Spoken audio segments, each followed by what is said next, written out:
ఎన్నటికీ కలగనలేదు రాముని సతి కాగలనని ఏనాడు.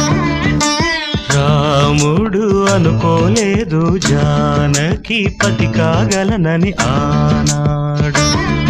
ఆనాడు ఎవరు అనుకోనిది ఈనాడు మనకు నిజమైనది.